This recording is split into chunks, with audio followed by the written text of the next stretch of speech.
traditional development challenges through technology.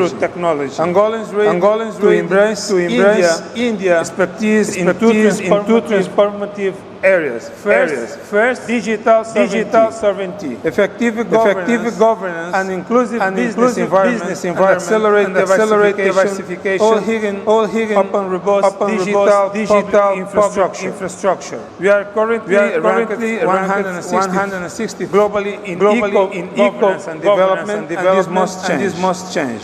India's DPI model, the India Stack, is a proven scalable digital public good. We are actively cooperating to implement this DPI model, enabling digital e-payment and e-governance for our citizens and business, even in a period and rural areas. This is a direct intervention to streamline our business environment, ensuring that Indian investors find a growth-friendly and efficient regulatory home.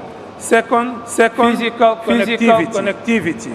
Then you have talked about Lobito Corridor. Global resilience is now defined by the security of supply chains. The Lobito Trans-African is a transformative initiative revitalizing the railroad network to connect the critical mineral rich heartlands of DRC, Republic Democratic of Congo, and Zambia, the Angolans Atlantic port of Lobito.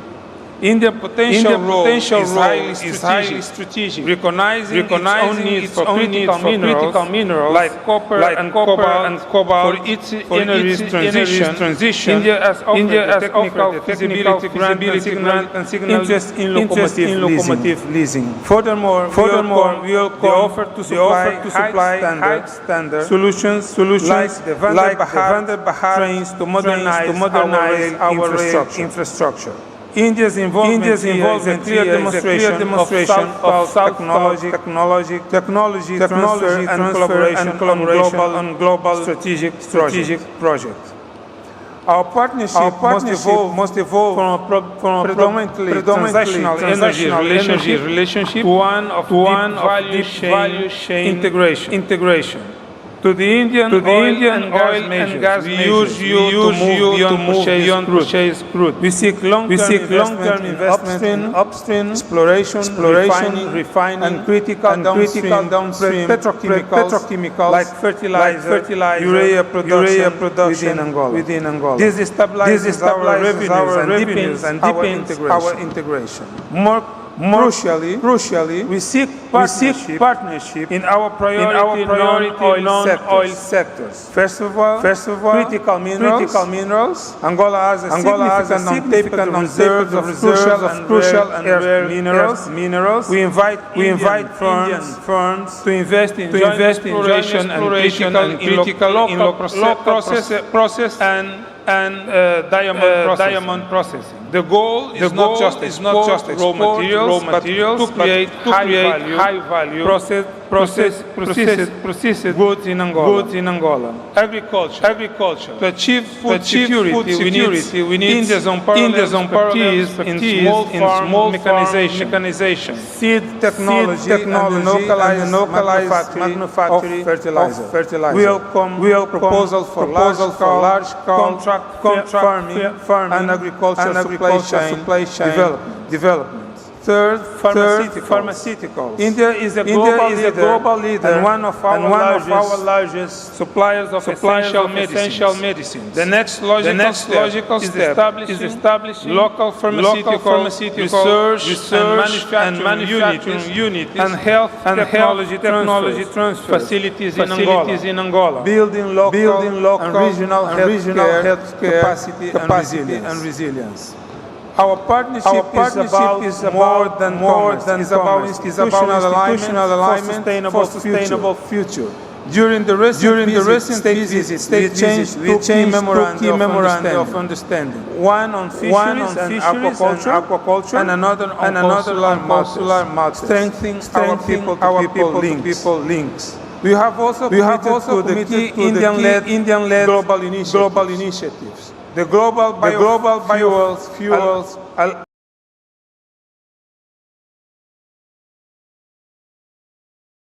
alliance, defense line of credit, a commitment that bolsters our national security and technological self-reliance.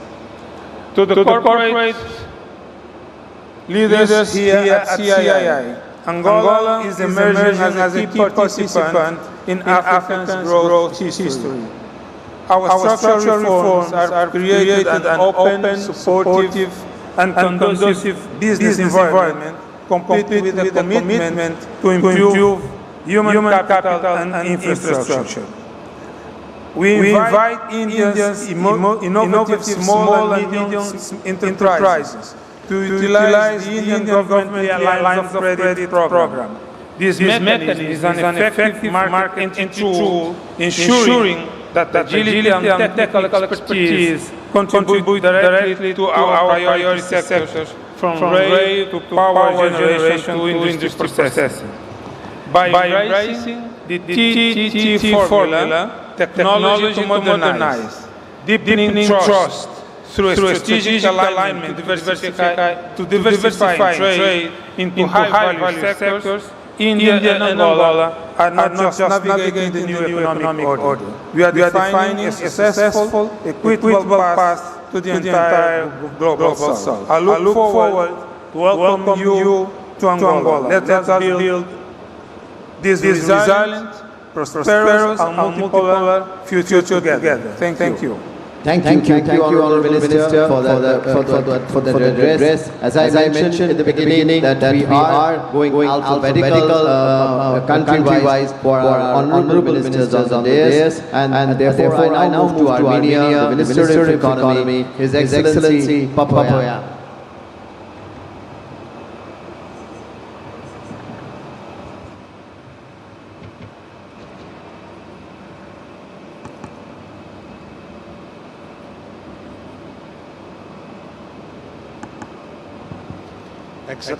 Excellencies, distinguished ministers, esteemed business leaders, ladies and gentlemen. It's a great honor to address this distinguished audience at the 13th edition of the Partnership Summit, a platform that for 3 decades has successfully brought together international organizations, governments, and private sector leaders to shape the global economic agenda. I would like to express my sincere gratitude to the Government of India, the Ministry of Commerce and Industry, the Government of Andhra Pradesh, and the Confederation of Indian Industry for their warm hospitality and the excellent organization of this important event. Armenia highly values its long-standing friendship with India, a nation that continues to demonstrate visionary leadership and impressive economic dynamism. India's achievements in innovation, technology, and inclusive development are a source of inspiration for many countries, including Armenia.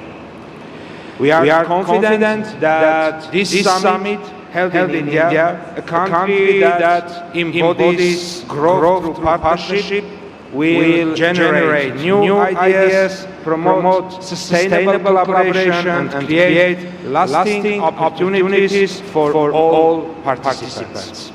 At the same time, Armenia attaches great importance to expanding cooperation with all countries represented here today.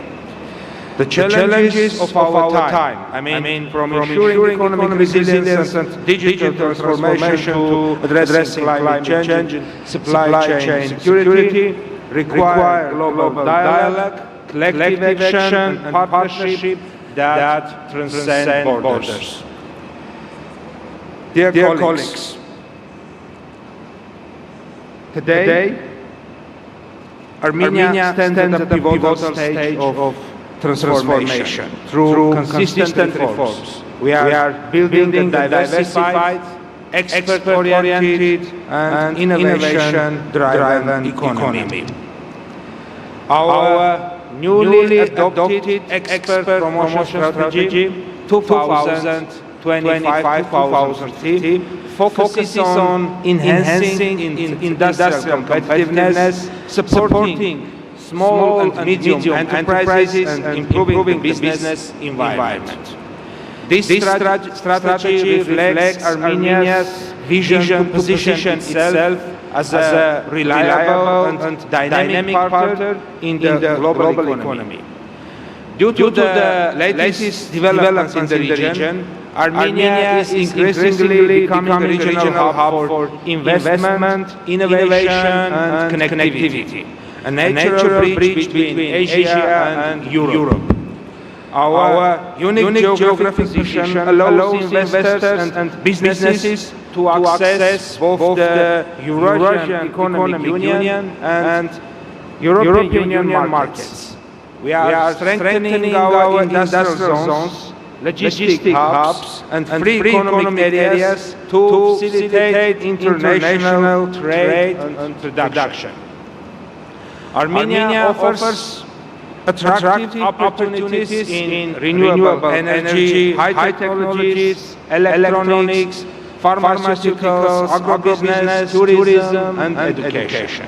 Sectors where international investors can achieve sustainable and mutually beneficial results. One of Armenia's flagship initiatives is the Crossroads of Peace project, a comprehensive program designed to restore and expand regional connectivity. This initiative envisions the creation of a modern network of transport, energy and communication routes linking the South Caucasus, the Middle East and Central Asia. Its goal is simple yet transformative: to turn Armenia into a vital link connecting economies, ideas and peoples.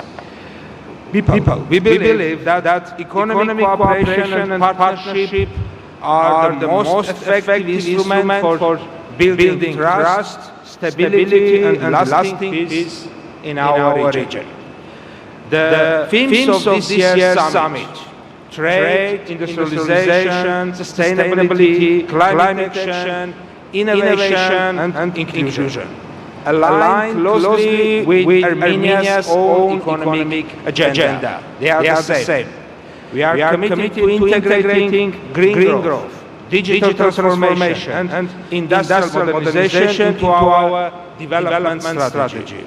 And we see this forum as an exceptional opportunity to exchange best practices and explore joint initiatives with partners from every country. Armenia approaches international cooperation with openness and confidence. We welcome collaboration with India and with all countries represented in this summit on the basis of equality, mutual benefit, and shared vision.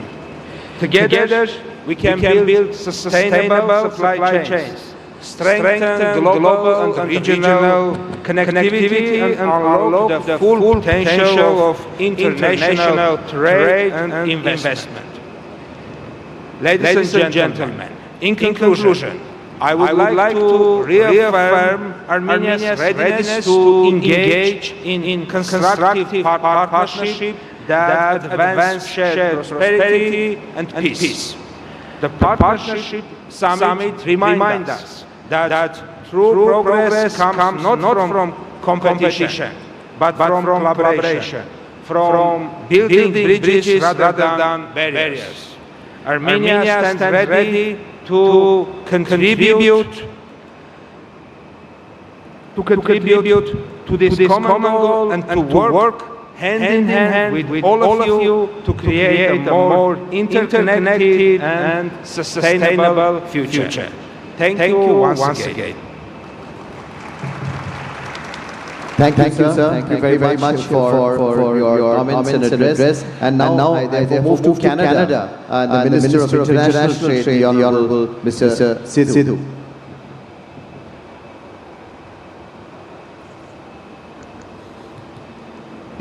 Thank you for that kind introduction. Hello everyone. Bonjour et tous. Namaste. I'm delighted to be here in India for my first visit as Canada's Minister of International Trade. Minister Goyal, it was great to see you yesterday. A very productive meeting. And I want to thank you and of course Chief Minister Nadu for having us here today. I also want to thank the CII team, Director General Chandra Banerjee, and of course President Rajiv Mamani, and your incredible team for bringing us all together. And a huge congratulations for your 30th summit.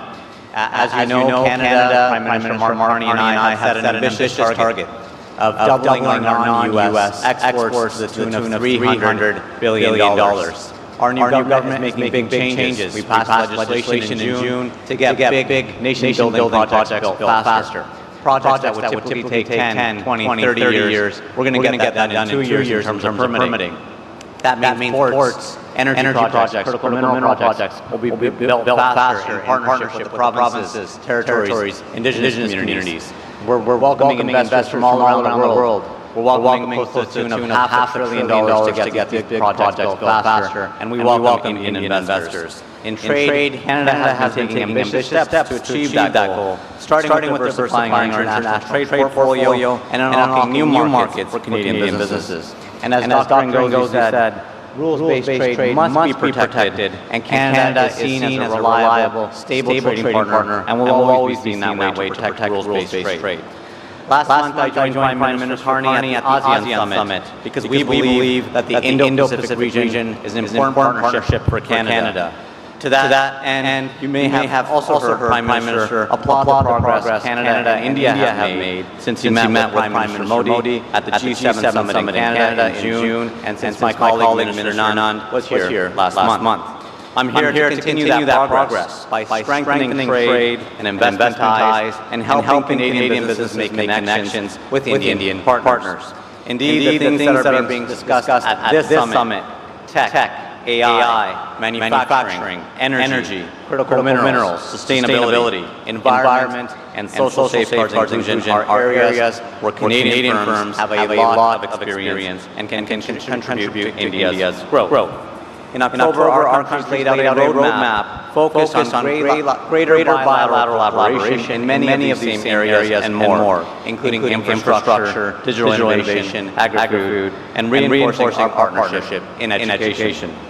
And yesterday we had a fruitful conversation on areas of collaboration and trade, as well as investment opportunities in both here in India and Canada. Minister Goyal and I launched the Canada-India Ministerial Dialogue on Trade and Investment, strengthening cooperation on our economic partnership. Minister Goyal, I think we can both agree that those discussions were very fruitful, and I look forward to having more of those with you. Those meetings and events like the summit not only help deepen our long-standing people-to-people ties, they also build on the strong trade and investment ties that we already have. Now, looking at the partnership list right behind me, many of the partners here that are supporting the summit have a footprint in Canada. Canadian institutional investors have put $107 billion in India. Canadian firms employ at least 50,000, while Indian investors in Canada employ thousands, and these figures keep growing every year. Two-way trade is steadily growing. In 2024 last year, our bilateral trade reached nearly $31 billion Canadian dollars, and there's much more room to grow. Looking ahead, I see a bright future. Our economies complement each other. Canada can provide the natural resources like energy and innovation power India's growth together. And I really mean government and industry working hand in hand to carry this momentum forward. I understand the value of industry firsthand, as I spent 13 years working in international trade, and I know it will take our businesses to push our relationship forward and be our guiding North Star. Together, to borrow a quick reference, hit a century and celebrate our shared success. Thank you, Dhanyavad, and enjoy the summit. Thank you very much, Honourable Minister, for that short and very crisp and direct message. Thank you. And I move to Mauritius and request the Honourable Minister of Commerce and Consumer Protection, the Honourable Mr. Sansing Sikh, to give his remarks and address.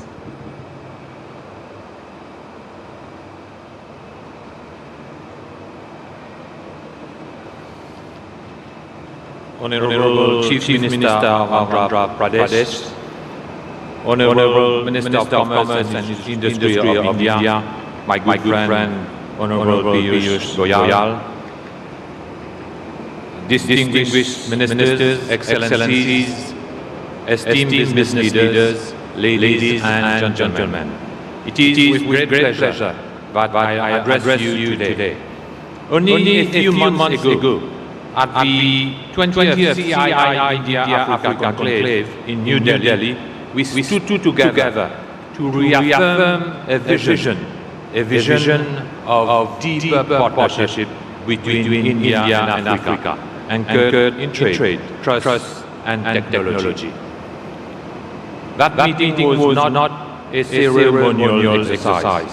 It was the continuation of a journey that has, over the past 2 decades, reshaped how two regions of the global South engage with each other and with the world. Today, at the 30th CII Partnership Summit, we move from vision to execution, from frameworks to outcomes. When Conclave first convened in 2005, the world spoke of India Africa as emerging regions of promise. Today, we no longer speak of promise. We speak of performance. Africa has become the fastest urbanizing continent, home to the world's youngest population.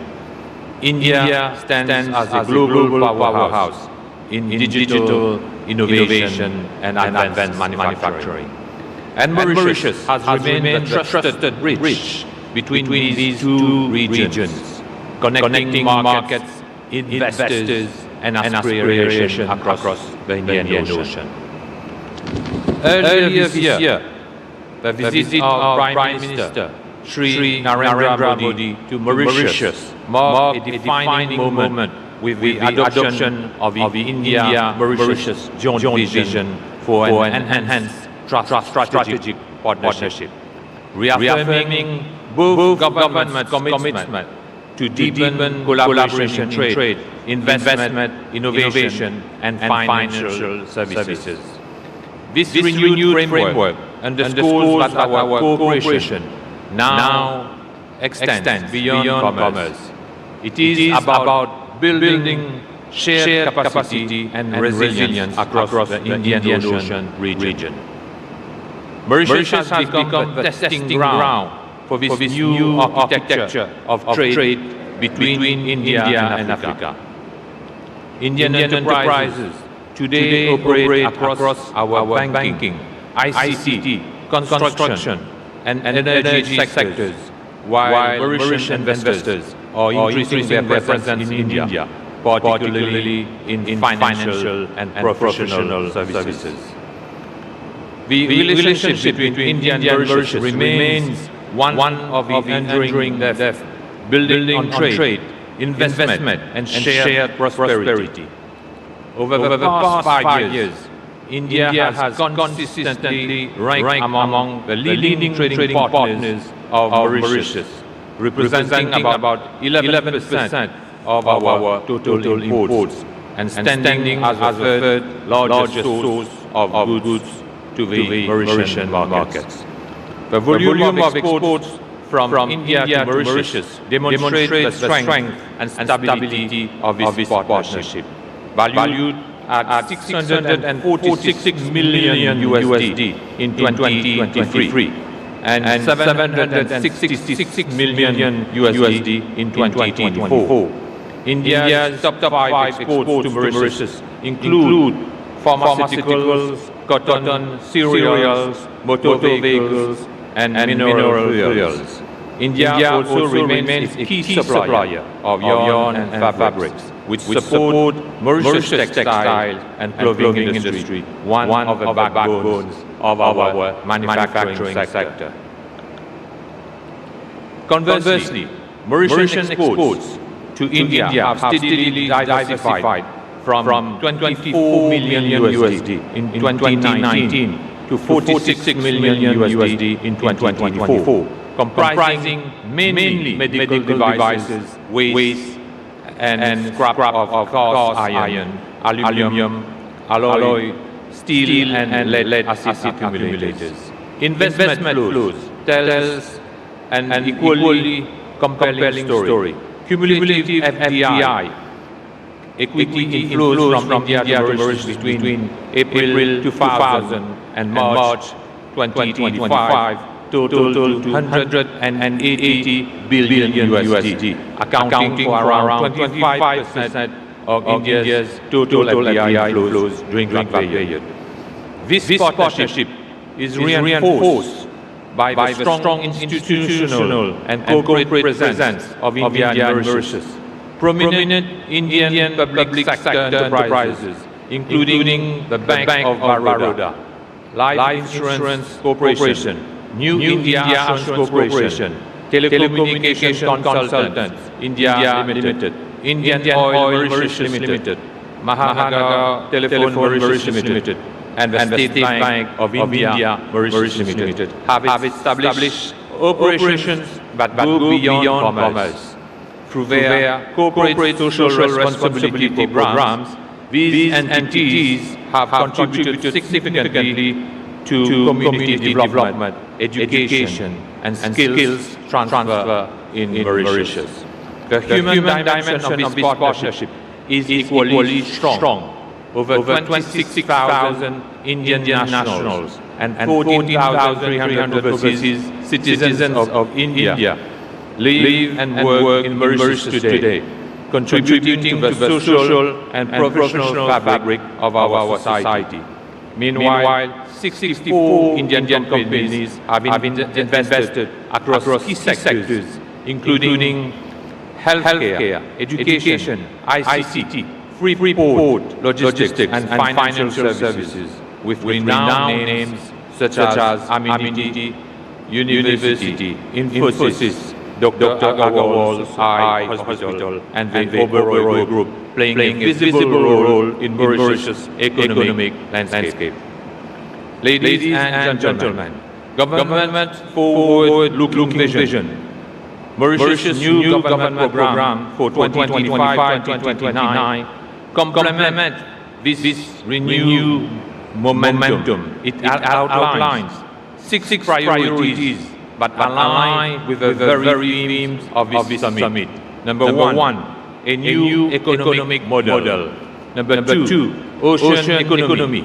Number three, food security and agro-industry. Number four, green energy and climate diplomacy. Number five, digital transformation. And number six, consumer protection and fair markets. Each of these pillars is designed not only for national growth, but to strengthen our collective economic space, the India-Africa-Mauritius axis of shared prosperity. The recent visit of the Prime Minister of Mauritius, Dr. Nara Lokesh to India, further deepened this momentum.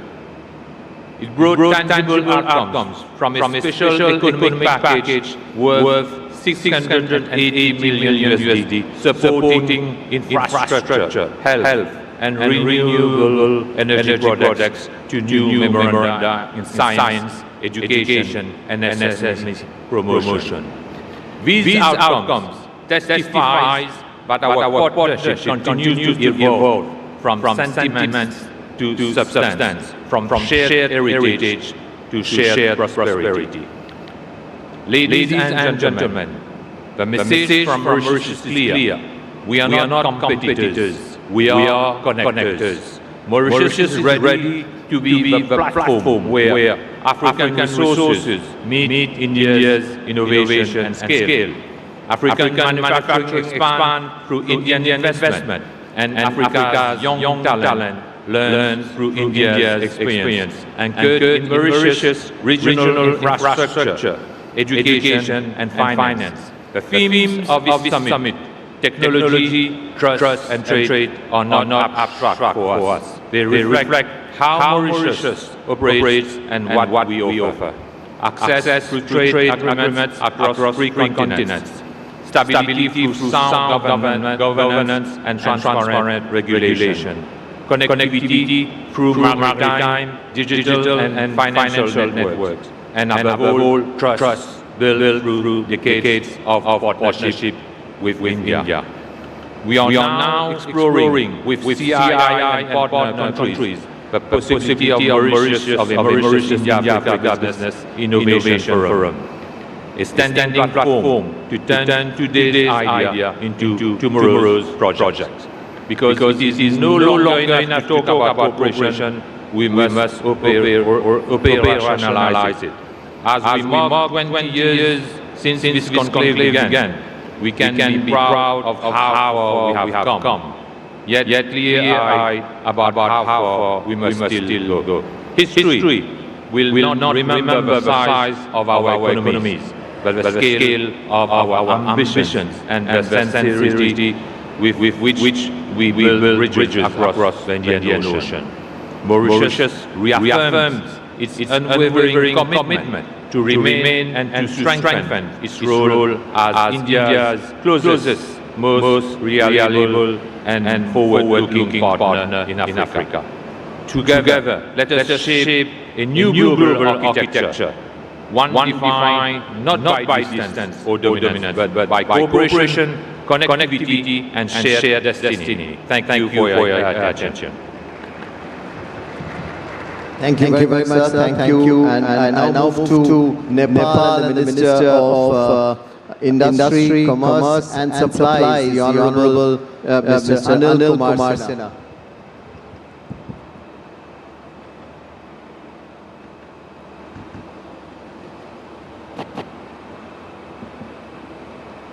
Excellency, Shri Piyush Goyal, Chair of Summit and Minister of Commerce and Industry, Government of India.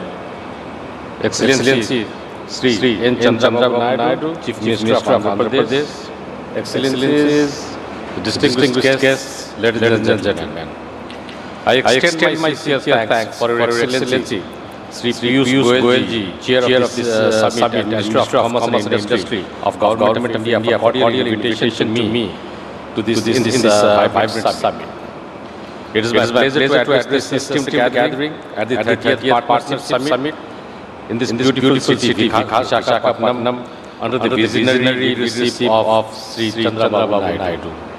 I congratulate the Government of India, Government of Andhra Pradesh and Confederation of Indian Industry (CII) for organizing 30th edition of this summit, bringing diverse group of intellectuals and policy makers with a view of fostering partnership, collaboration and sharing potential growth and opportunities of mutual benefit. Excellencies, ladies and gentlemen, Nepal highly values its strong and enduring relationship with India, a relationship deep-rooted in our shared history, cultural ties, open border, and economic interdependence. India is Nepal's largest trading partner, main transit providing country for trade access with third countries, and one of the largest sources of foreign direct investment. We are impressed how India is working towards becoming the third largest economy in the world with high economic growth. These efforts will not only support to achieve the dream of vibrant Viksit Bharat of Indian people, but also to contribute to the economic transformation of this region. Excellencies, ladies and gentlemen, there is a profound shift in the global economy. Geopolitical alignment, supply chain restructuring, digitization, and sustainability imperatives are creating new opportunities and challenges for trade and industry. Technology also offers new modes of service exports, digital trade, e-commerce, and cross-border platforms, which help us to integrate into digital and global value chains. In the view of new geo-economic order, technology alone is not enough. Trust is the bedrock upon which trade and investment flourish. The theme of this summit: technology, trust, and trade navigate the new geo-economic order resonates deeply with Nepal's need to achieve economic development, as the country has now embarked onto the path of economic development and prosperity. On this occasion, let me allow to highlight a brief overview of Nepal's recent political change and economic development efforts made by the government to create enabling business and investment-friendly environment. Recent Gen Z movement in Nepal was unprecedented. Nepal youth raised a strong voice for more accountable, responsive and corruption-free governance. This movement in Nepal has a clear message that our policies, programs and actions should address the need of and aspirations of the youth. Responding to the call of the Gen Z movement, a new interim government has been formed under the leadership of Right Honorable Prime Minister Mrs. Sushila Karki. The House of Representatives has been dissolved and general election for federal level has been announced for 5th March 2026. At present, our government is committed to promoting accountable, responsive and corruption-free governance while keeping its main mandate, the election of the House of Representatives. Our Constitution has recognized the role of private sector as a key engine of economy. The government is committed to promote enabling business environment. As the Foreign Investment and Technology Transfer Act allows foreign companies or individuals to invest in all sectors, except a very few listed. Government of Nepal has implemented a fully online company information system called the modernization of company administration, a one-stop service center, facilitating registration and providing facilities to Nepal's national single window has implemented for facilitating international trade. On multilateral, regional and bilateral trade agreements have made Nepal most liberal and open market for international trade. Rising opportunities of software business process outsourcing, fintech, e-commerce and digital services in Nepal shows comparative advantage information and communication technology. Our overall indicators of Nepal's economy are positive and progressive. Foreign investors investing in Nepal are getting with guaranteed repatriation of profit their investment. Nepal is their investment. Graduating from LDC category status in November 2020. Excellencies, ladies and gentlemen, despite our contribution to the carbon emission, we have been facing serious challenges of climate change. An integrated and collective adoption approach is required from mountains to avoid climate disaster. We are facing huge trade imbalance. To face this perennial challenge, continuous cooperation and support from our trade partner countries. Excellencies, ladies and gentlemen, we recognize the importance of forwarding partnership transparency and mutual respect. It is through such collaboration that we can unlock the full potential of our economic and create sustainable opportunities for our Nepal offers a wealth of opportunities in sectors such as tourism, hydropower, information technology, and manufacturing. And many more can be explored, are yet to be explored. We have immense potential in tourism sector as we have for investment from Mount Everest, the world's highest peak, the birthplace of Lord Buddha. Let us recognize that our theme is not abstract. Technology, trust and trade that will determine how countries like Nepal place in the new geo-economic order. Nepal is committed to structural reform, building trade infrastructure and digital infrastructure and digital enabling environment for creating enabling environment for commerce and industry. Business and investors from India and all around the globe to explore in these highly potential sectors, and partner with us by bringing new technologies, by bringing and expertise to materialize our shared goal to materialize our economic prosperity of an inclusive growth.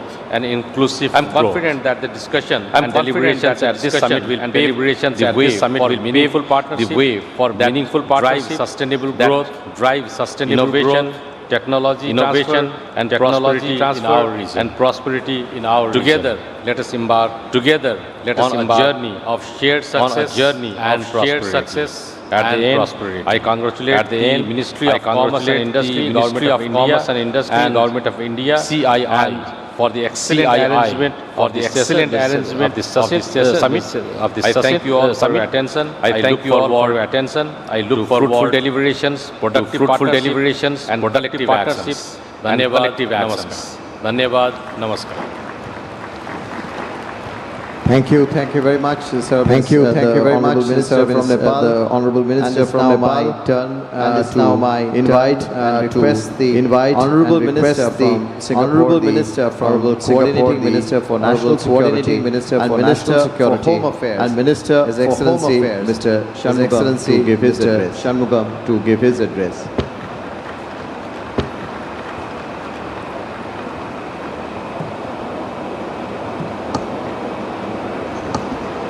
Honorable Chief Minister of Andhra Pradesh, Honorable Minister of Commerce and Industry, Honorable Minister of Commerce and Industry, Ministers, Excellencies, Business Leaders, Ladies and gentlemen, in the interest of time, I will skip some of my introductory remarks. This is a time of disruption. This is a time of disruption. There is great uncertainty as to how the changes will work out. We in Singapore believe in the growth of India. Relations between India and Singapore and they are strong, expanding, and they are in scope, and depth. We have put in place a wide-ranging comprehensive between our two countries, the India-Singapore Ministerial Roundtable, and the India-Singapore Business Roundtable are now in their third year. They are the structural mechanisms for the relationship between the two countries. And they underpin our cooperation in many areas. What I would say the following pillars: sustainability, digitalization, skills development, connectivity, healthcare, connectivity, and advanced manufacturing. These times of global uncertainty, global supply chains are being affected, global trade is being affected between like-minded countries,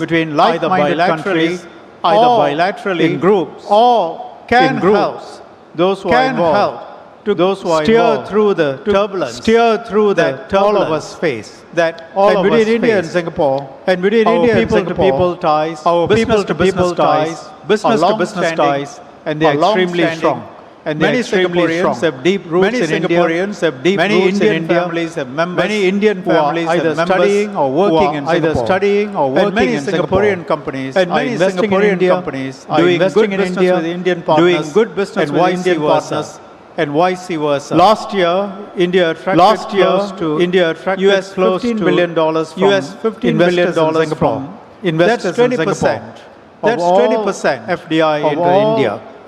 Yesterday, my colleague, Minister Gan visited the new AI SATS logistics park in Bengaluru. This development will give a boost to Indian companies in the export-import sector. Given our size, it is a challenge for us to be in all states in India. We focus on some states where we in Singapore have some relevance. Honorable Chief Minister, Mr. Naidu has been a strong cooperation with Singapore. And as a result, we have had a very good, long-standing partnership. And we hope to do more with Andhra Pradesh. It's a show of our faith. It's a show of our deep interest. And our deep interest our companies are showing. Singapore, probably the smallest country represented has here, the biggest business delegation, led by two ministers. led by two ministers. Singapore, we are quite careful in how we spend our money. So this is a statement of intention. So this is a statement of intention. Later today, our respective governments will sign a memorandum of understanding. To establish a framework of cooperation. In sustainable urban governance. In sustainable digital governance. Human resource development. Human resource sustainable economic development. We hope this MOU will support the realization of Swarna Andhra 2047 for a wealthy, healthy state. In closing, I wish everyone a fruitful partnership summit, and we look forward to deepening cooperation with our partners, working more closely together for the benefit of our peoples. Thank you. Thank you very much, Honourable Minister, for that very sharp, short, and I now request. Honourable Minister from Venezuela, Honourable Minister from Venezuela, People's Power, Minister of Ecological Mining, His Excellency Hector Hernandez, to please address us. Thank you. Good afternoon. Thank you. Good afternoon, ministers, authorities, friends. Good morning. Colleagues and friends. Good morning. Good afternoon. On behalf of President Nicolás Maduro, Vice President Delcy Rodriguez, I would like to thank Honorable Excellency Minister Goyal for this invitation in this event, which stands an important global platform to promoting cooperation and economic cooperation and issues at time profound geopolitical transformation. Our countries shares a global vision, committing to ensuring the stability of the world economy. We highlight the innovation and balanced cooperation to face the unique and opportunities arising from the current context of global reconfiguration. Likewise, Latin American and Caribbean, particularly Venezuela, great potential oil, minerals, gas, and many other reserves. The region is positioned as an important energy capacity to meeting global demands, that specifically which is a project to drive 23% increase global energy demand by 2015. Improves development. In the economy shared, our countries share more than 66 years of relation by long-term cooperation based of our complementarity. Venezuela is an energy powerhouse, the world's largest oil reserve. Over 303 billion barrels, the world's largest gas reserve. Our weight in the global energy matrix continues to grow. Project to the former by 2030. Additionally, Venezuela represents payer to the global mining industry among the top countries in metallic and non-metallic minerals, as well the rare earth essential for the energy transition. We are conveyed to the cooperation with India. Cooperation with India will continue to taking advantage of opportunities to expand technical and productive capacity, forest technology, enterprise within industrial space, and our countries and Latin America. an essential contribution to multipolar world. It is also important to highlight our country 2,700 certificate tons of gold and more than 5,000 additional tons per certificate. We have a 300 million tons, 1.6 billion tons of iron, 40 million tons of bauxite, and 1.1 billion tons of coal. India is emerging as global power